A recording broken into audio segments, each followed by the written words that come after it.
is a documentary film that we made over the course of 4 years. It took us 4 years to make.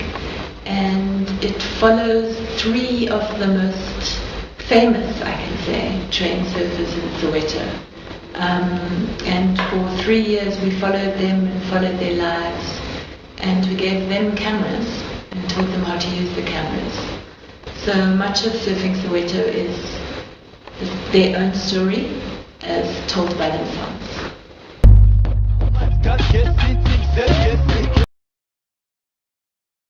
We started in 2006. In fact, we started as a very short program for special assignments. We heard about this train surfing and we wanted to see what train surfing was. And we made a program for special assignment which was very popular. I think it was one of the highest ratings that special assignments ever had. But the problem was when we finished making that film and people said to me, why do these kids surf? To be honest, I couldn't answer the question. I didn't know, because when you ask them, when you say, why do you train surf? Why do you risk your life? They say things like, because Satan makes me do it. And you don't understand what that means.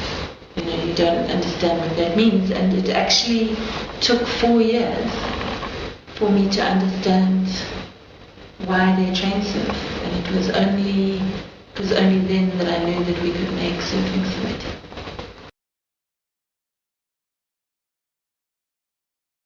When you watch the film, you get a really deep, proper understanding of what faces people growing up in those circumstances, and what faces, to be honest, thousands and millions of people across this country. And you get to see, people say, oh, you must get a job, you must sort your life out. But because the train surfers were so open and honest in the film, I think you actually get to see how difficult that really is. And you get to watch the struggles and what they're up against in trying to get their lives on track. And also, I think you get a very clear understanding of what happens to a young boy when he doesn't have a father, or he doesn't have a very strong parent to guide him in life. And I think it's almost impossible for young boys to grow up without that.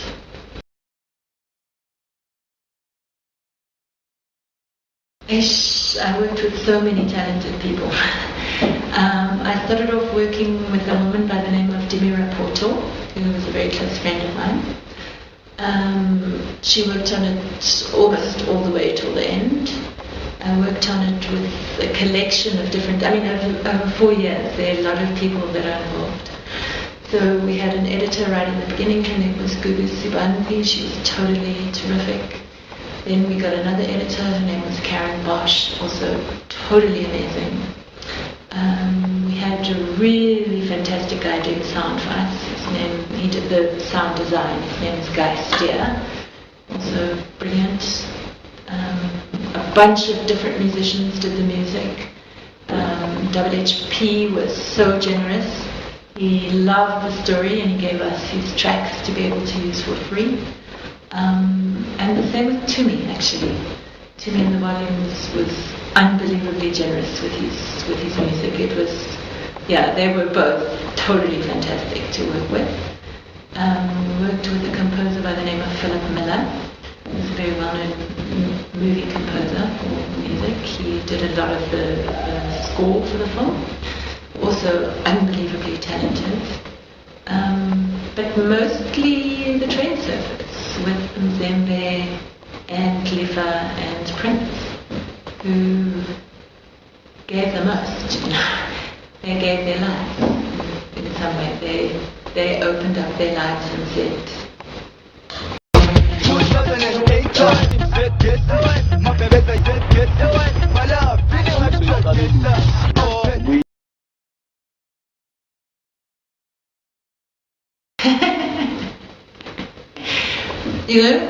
these guys are not easy.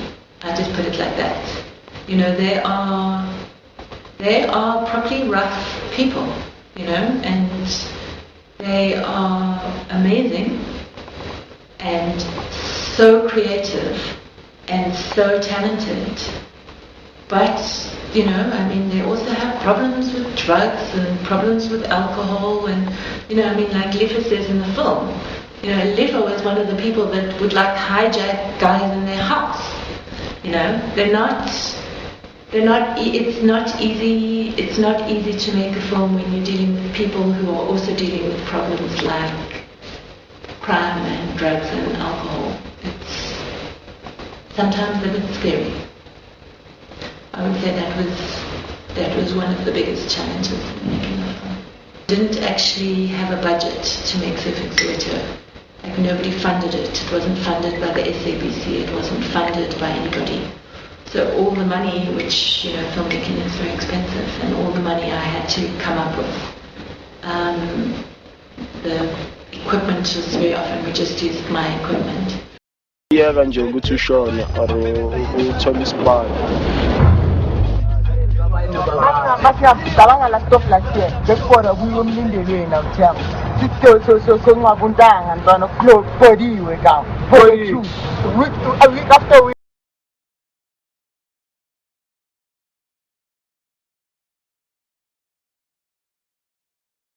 So I was the producer and also the director. So I wouldn't say I was there for every single shoot. I mean, obviously the boys shot a lot themselves. Dimi shot a lot of the stuff when I wasn't there. Well, some of the stuff when I wasn't there. But I'm the one that put it together. So I would say I'm the one that structured and worked out. When you shoot something for 4 years, you have hundreds of hours of footage. And you can put that footage together in a million different ways. And really the most creative job on making a film is how you put that footage together. And you do that together with, you know, with editors, with people that work on the film. And yeah, that's what I can say I did. I think I'm the person that put the story together. Ngikubona nje udala ngono nami nje linye lamalanga ngihlale phansi ngibukele.